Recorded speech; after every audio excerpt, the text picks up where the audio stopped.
Alright, hey guys, welcome back to another video. So today I wanted to do my top 10 games of the year that you probably missed or didn't play. So let me explain. This is not going to be my real top 10 games of the year. Instead, I'm going to focus on my top 10 games that I think that most people didn't play or missed or don't even know about that I think you should check out, and I'm going to have it in order of what I recommend the most. So my number one game is something that most of you, and I'm pretty confident about this, have not only not played but never heard of, and I definitely recommend it. So you're going to want to stick around, especially for my number one pick. It's not something you're going to be expecting at all. But what do you say we get started here with number 10? And before I jump into it, though, I just want to say a lot of these games are going to be sort of like 7 out of 10, 8 out of 10 kind of experiences. They're games with a lot of faults and a lot of problems, especially some of the games earlier in my list here. But I think they're still worth checking out. Just because a game is faulty, I still consider some of these games good and worth playing, especially if you can get them at a discounted price. So starting off at number 10 is one that took me by surprise, and it's a game called Cash Cow DX. It's a simple arcade game that kind of harkens back to old school arcade games where it's all about pushing high scores and just trying to make it a little bit further. Every time you attempt the game, you can make it a little bit further, and it's got a really cute art style with this little cow running around collecting gold. And it's pretty difficult, but you start to learn the ropes, and the sound effects are really addicting. The music's really addicting. I personally played it on the Atari VCS, but it's also available on the Switch and the PC. You don't really have to play much of this game to see, most of the game. It's a pretty short, contained little game, but the price also reflects that. It's usually only like $5 or $6 on whatever platform you buy it on. But if you're into arcade games that have a lot of flash and a lot of flair, I definitely recommend you check out Cash Cow. I've played it just a bit, but I really enjoyed it and wanted to recommend it to you guys. All right, number 9 is a game that maybe you saw in my pickups recently, and that's Euphoria the Saga 2. Now, this is a game that I would kind of put as like a maybe 6.57 out of 10 kind of game, but that doesn't mean that it may not appeal to some of you. It's a really simplistic and oftentimes too easy 2D platformer, but it kind of wins you over with its charm because it's got this really cool looking claymation sort of stop motion kind of look to it, similar to what you'd find in like a Yoshi or Kirby's Epic Yarn sort of style. And you can beat it in one sitting, and it's really cute. If you have young kids, I'd also definitely recommend that you give them a try with this game. I think they would really enjoy it. But I think it's one that kind of slipped under the radar. I do not recommend you buy it at full price, but if you're able to get this at a deep discount, I would definitely check it out if you're a fan of platformers or if you're a fan of Natsume games. All right, number 8 is one that kind of came out of nowhere, and I bought it just because I was like, whoa, where did this game come from? And that's Rugrats Adventures in Gameland. Now, this is once again another game where it has a lot of frustrating moments. To me, it was like a 7 out of 10 kind of experience, but I think fans of old school platformers, especially NES style platformers, will really like this because guess what? You could actually play this on the NES, but they also have in a mode in the console versions where this is available on every platform. You can swap between like the NES mode and the modern mode. I personally played in the modern mode, but it's a really cool inclusion. I know a lot of games lately are starting to do this kind of thing where you can swap back and forth between the two different graphics modes. But it's a really difficult at times, hardcore NES style platformer that I think a lot of you will get really kind of into, especially if you're into the Rugrats. You got that sort of 90s nostalgia. Some of the levels look really cool as well. That have a lot of winks and nods to the old school show. So if you're a Rugrats fan, NES platformer fan, definitely check out the new Rugrats game, but also make sure you buy this one at a discount. I don't recommend you pay full price for this one. All right, number 7 is going to be a horror game that I played during October, and the horror games that may or may not be on this list, I really tried to pick ones that kind of stuck with me for at least a few days after playing them, and this was one of them, Shinkansen Zero. It's a game about simply walking through a train. Think of an experience like PT where you're constantly walking down the same hallway. Well, this is one of those anomaly games, like find the difference kind of games, and it was the first game I played in this genre, so maybe it may have stuck with me a little bit more than it would have otherwise because it was my first time playing a game like this. But essentially, you just keep walking through this train, it keeps repeating, and you look around and you try and spot the weird paranormal or spooky differences every time you go through, and if you miss what they're wanting you to find, you have to start from scratch. It's from Chilla's art, so if any of you are familiar with Chilla's art on PC, you'll kind of have an idea of maybe what to expect here, but this is much different from most of their other games, which tend to be a lot more on the jump scare side. But if you're looking for something a little different, kind of creepy, and you've never played in a Spot the Anomaly game before, I definitely recommend this one. However, it is currently stuck on PC only, as are actually all of the Chillo's Art games. Number 6 is another horror game, and this is one that I myself and a lot of the people watching me play it was definitely one of the highlights for October, and that's Fears to Fathom Woodbury Getaway. Now, this is also available only on PC right now, but I think they've actually started to port some of their games to home console, so be patient and it might show up on PlayStation, Xbox, whatever have you. But this one, I can't really spoil too much, but let's just say the premise is really simple, super effective. It's one of the most intense horror games that I definitely played this year. You're going to a getaway in the middle of a snowstorm at an Airbnb, and you get there for a nice relaxing weekend with your boyfriend, and things don't exactly go according to plan. It's a short little concise horror game that you can beat in just a few hours, but it's definitely one that will stick with you, and you better be ready. It's pretty intense. Number 5 is a Switch exclusive, and it's one of my most played games this year, actually, and it's a game called The New Denpa.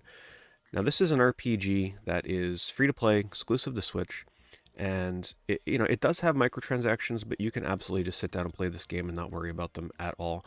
I put about 80 hours into this game. I spent a few weeks with it, and I had a lot of fun. It's essentially a game where you collect these little Denpa men that have different abilities. Each one will have one super unique ability to it, and you can kind of outfit them with different weapons and armor. And your party consists of 8 party members. I mean, the party in this game gets really, really crazy.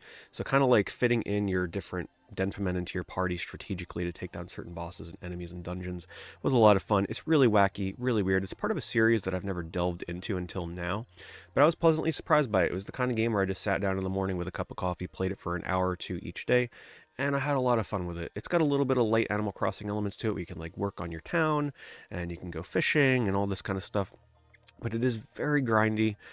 You got to put a lot of work into this game to like kind of get to the end game. I did beat it and saw all the content that the game offered for the launch of the game. I'm sure there's some new stuff now, but I am no longer playing it, but I may delve back in at some point before the game is eventually shut down, which is why I recommend you check it out.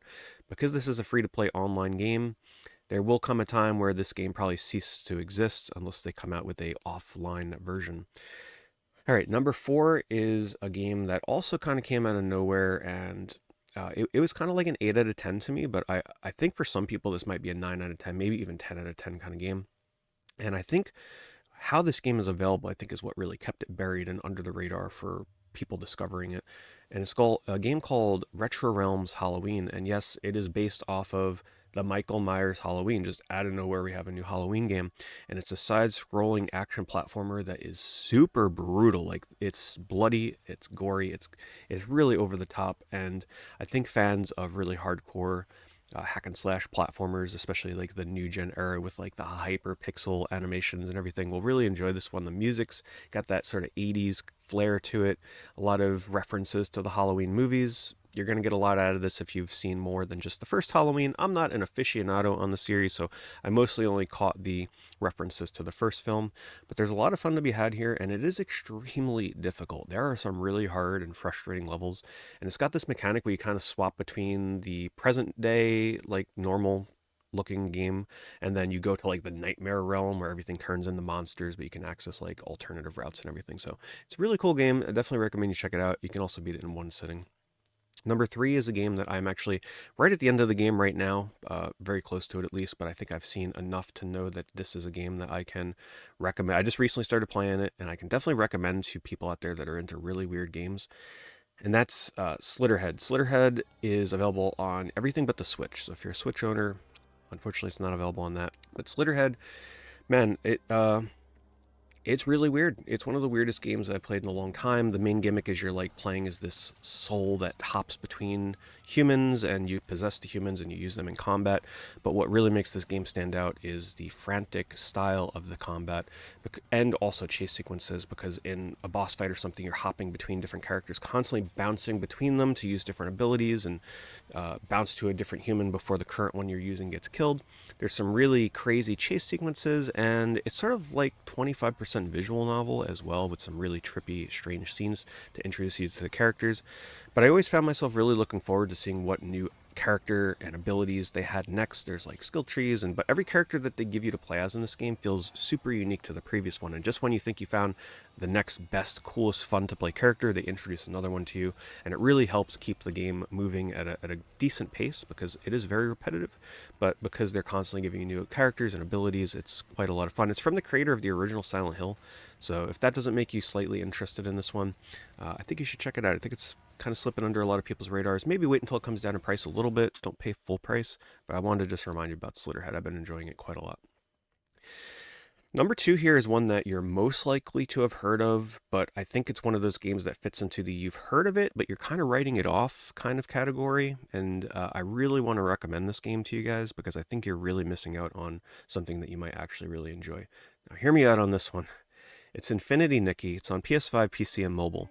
Yes, it is a game about playing, like getting different outfits and dressing up, but at its core, if you could look past the material here, right? Obviously, this is a game that a lot of people will look at and be like, oh, okay, that is not for me. But if you're a fan of 3D platformers, this is essentially a beautiful, absolutely stunning looking open world 3D platformer. There's super light combat. I would say the combat is like so negligible, you wouldn't even have to worry about it. You just like shoot orbs at enemies, whatever. But at the end of the day, it is a 3D platformer. You just go around, it's a collectathon, you collect materials for crafting outfits, you go around and you catch bugs, you go fishing, there's all kinds of fun little things to do to kind of keep you occupied, but there's dungeons that you explore, platforming dungeons. The music is really relaxing, the sights and sounds that you see in this game are just so beautiful. I mean, it's one of the best looking games this year, and don't let the fact that this is a mobile game push you away from it, because the console version, at least I play on PS5, looks stunning. So please, if you're a fan of 3D platformers, don't write this one off because of the content and the way this game looks. Hey, if you gotta like lock your door when you play this game because you're embarrassed of what's on screen, by all means, if you're a 3D platformer, it's worth it. All right, now coming in at number 1. Now, this is not my game of the year, though it would definitely have been pretty high on the list, because this is a game that really stuck with me for days, weeks, heck, even months after playing it. I thought about this game quite a bit, and that's why I thought it was really deserving of being number 1. And it's a game that is unfortunately only on PC, but don't let that deter you from playing it, because it's a really unique experience, and it's a game called Pools. All you do is you walk around in a liminal kind of space. For those of you that are familiar with the Backrooms games, this is my first experience with a Backrooms liminal style game.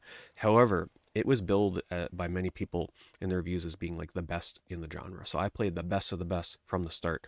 Now, let me warn you right now, this is not a game for everybody. In fact, even calling this a game for some people will be difficult, because all you do is you just walk around empty, creepy pool areas. There's more to it than that, but I really don't want to spoil it. But all I'll say is this is a visual audio experience unlike any other. If you play this game, you absolutely have to use headphones. It's just like the things you hear as you're walking around, and just the water effects. I mean, you can hear the buzzing of the lights as you walk by in these sort of like creepy empty rooms with just like a slide that loops around, and it's so hard to describe this game. You kind of just have to play it. You can beat it in one sitting. I don't really want to spoil too much. I know it might look scary to some of you. Is it a horror game? You're going to have to play it to find out. I'll just say, if you don't like horror games, you can definitely still play this game. But is it horror? I don't want to say too many things, but I think you should definitely play it. Let me know what you think. If you've never been exposed to a liminal style Backrooms game, this may be your portal into that genre, because I was really taken aback by this game. It was one of the highlights of the year for me, and it's one that I think so many people are sleeping on, especially if you don't normally play games on PC. If you don't normally play games on PC, check out a playthrough. I did a playthrough of this myself, and in fact, I'm actually going to, I'm going to upload my playthrough of it to my second channel. So for those of you that are not subscribed to my second channel, more PeteDorr, I'll have a link to that in the description as well. You can go there. I'm going to upload my playthrough. You can watch me play it if you don't normally play PC games, and see what the big deal is. But anyway, guys, that's going to do it. Those are my top 10 games of 2024 that I think people missed out on, and you should check them out. What's my actual top game of 2024? Astrobot. I mean, pretty boring answer, right? Because you kind of expect it. Astrobot was a phenomenal game, but I didn't want this video to be about games you guys have heard ad nauseum at this point. But I hope you enjoyed this list. If you enjoyed it, be sure to leave the video a like. I do appreciate it. It helps me out, and I'll see you guys in the next video.